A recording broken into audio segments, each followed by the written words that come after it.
नमस्कार, उत्तराखंड समाचार में आपका स्वागत है। मैं रविंद्र सिंह। सबसे पहले मुख्य समाचार। 28 जनवरी को प्रधानमंत्री करेंगे उत्तराखंड में 38वें राष्ट्रीय खेलों का शुभारंभ। खेल मंत्री रेखा आर्य बोली, प्रधानमंत्री से स्पोर्ट्स यूनिवर्सिटी का शिलान्यास कराने की भी होगी कोशिश।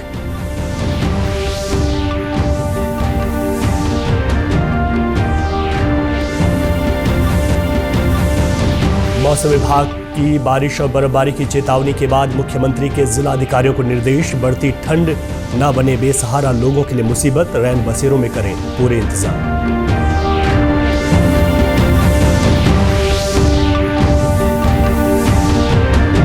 और झंडा दिवस पर चमोली में शहीद मेले का आयोजन। सांसद अनिल बलूनी ने की संग्रहालय विस्तार के लिए 10 लाख रुपए देने की घोषणा। केंद्रीय विद्यालय की मांग को जल्द अमली जामा पहनाने का भी दिया भरोसा। अब समाचार विस्तार से।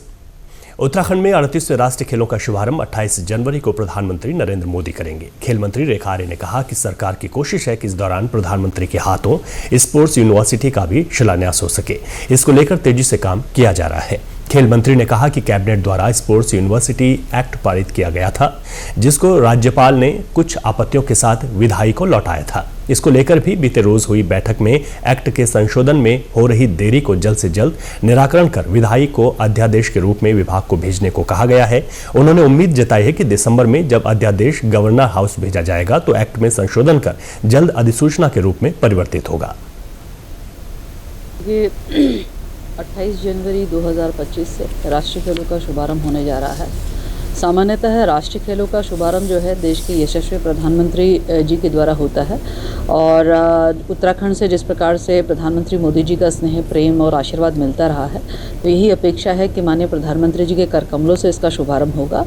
और निश्चित रूप से उनके कर कमलों से एक ऐतिहासिक कार्य जो उत्तराखंड सरकार ने किया है, जो धामी जी ने किया है, हमारे खिलाड़ी बच्चों के लिए स्पोर्ट्स यूनिवर्सिटी का एक्ट से लेकर स्पोर्ट्स यूनिवर्सिटी बनाए जाने तक की पूरी प्रक्रिया को जो है अमूर्त रूप देने का जो काम किया जा रहा है, वो इसी प्रयास से भी किया जा रहा है कि जहां खिलाड़ियों का हित होगा, उसके साथ साथ में माननीय प्रधानमंत्री जी के प्रेरणाशायी खेल क्षेत्र में इतना विकास भी हो रहा है, तो उनके कर कमलों से इसका शिलान्यास भी किया जाएगा।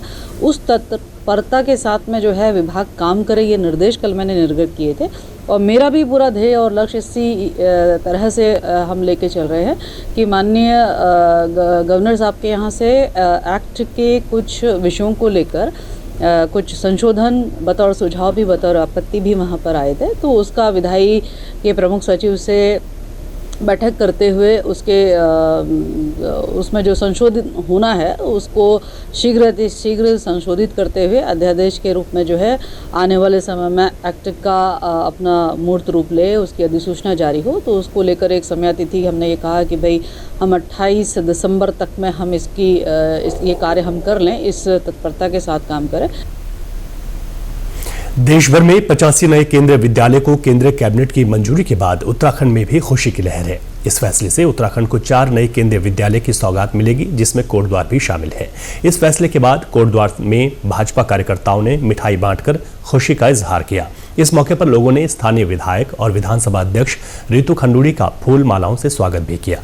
विधानसभा अध्यक्ष रितु खंडूड़ी ने केंद्र का आभार जताते हुए कहा कि कुछ परेशानियां जरूर आई, लेकिन केंद्रीय नेतृत्व के चलते सभी सुलझ गई। उन्होंने कहा कि जल्द से जल्द विद्यालय के संचालन की कोशिश की जाएगी। आदरणीय प्रधानमंत्री जी को, नरेंद्र मोदी जी को, आदरणीय हमारे शिक्षा मंत्री धर्मेंद्र प्रधान जी को, अपने सांसद आदरणीय अनिल बलूनी जी को, अपने मुख्यमंत्री आदरणीय धामी जी को बहुत बहुत उनका आभार व्यक्त करना चाहती हूँ कि उन्होंने ये जो सौगात कोटद्वार को दी है, ये हमारे बच्चों के लिए, हमारे फ्यूचर के लिए बहुत बड़ी चीज़ उन्होंने कोटद्वार को दी है। शिक्षा को और कैसे सुदृढ़ कोटद्वार में किया जाएगा, उसकी ये बहुत बड़ी सौगात हम लोगों को मिली है। उन सब का मैं आभार व्यक्त करना चाहती हूँ, उनको धन्यवाद करना चाहती हूँ। केंद्रीय विद्यालय के जो संगठन के जो अफसर हमारे देहरादून में बैठते हैं, उनसे बात करेंगे। हमारी तैयारी है, हमने किशनपुरी स्कूल में पूरी बिल्डिंग तैयार कर दी है।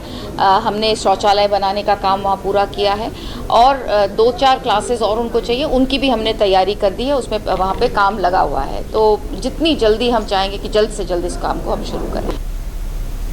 कोटद्वार में नया केंद्रीय विद्यालय खुलने के बाद पौड़ी गढ़वाल में केंद्रीय विद्यालयों की संख्या 4 हो जाएगी। इससे पहले एक केंद्रीय विद्यालय श्रीनगर, दूसरा पौड़ी, जबकि तीसरा लैंसडाउन में है।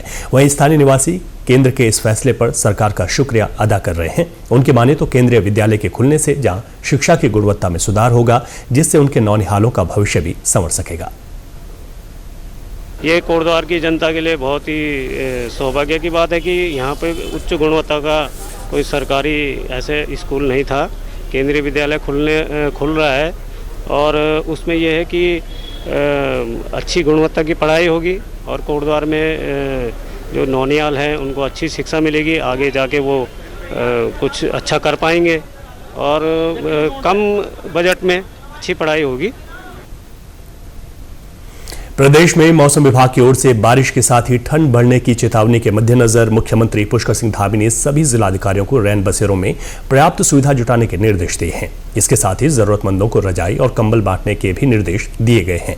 मुख्यमंत्री पुष्कर सिंह धामी ने शनिवार को सभी जिलाधिकारियों को निर्देश देते हुए कहा कि तहसील स्तर पर ठंड से बचाव के लिए पर्याप्त इंतजाम कर लिए जाएं। जरूरत के अनुसार रैन बसेरे शुरू करने के साथ ही रैन बसेरा में आवासहीन लोगों और परिवारों को शिफ्ट किया जाए। खासकर बच्चों, महिलाओं और बीमार लोगों को तत्काल रैन बसेरा की सुविधा देने पर जोर दिया गया।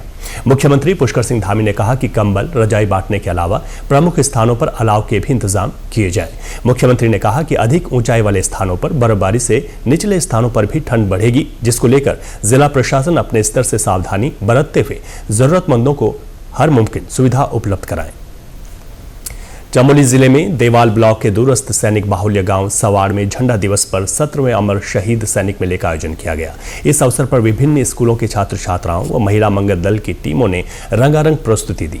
मेले में विभिन्न विभागों के द्वारा स्टॉल भी लगाए गए। मेले का शुभारंभ गढ़वाल सांसद अनिल बलूनी ने किया। इस मौके पर सांसद बलूनी ने सवाड़ स्थित सैनिक संग्रहालय का निरीक्षण भी किया। उन्होंने अपनी सांसद निधि से संग्रहालय विस्तार के लिए 10 लाख रुपए देने की घोषणा की।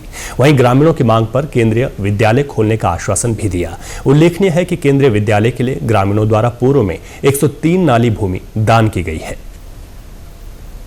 आज मैं अपने आप को बहुत अभिभूत महसूस कर रहा हूं कि ऐसे वीरों की भूमि में आया हूं जहां एक से एक वीर पैदा हुए। ऐसी भूमि को प्रणाम करने के लिए आया हूं और मैं ये वास्तव में ये तीर्थ भूमि है और इसके विकास के लिए हम लोग सारे काम करने वाले हैं।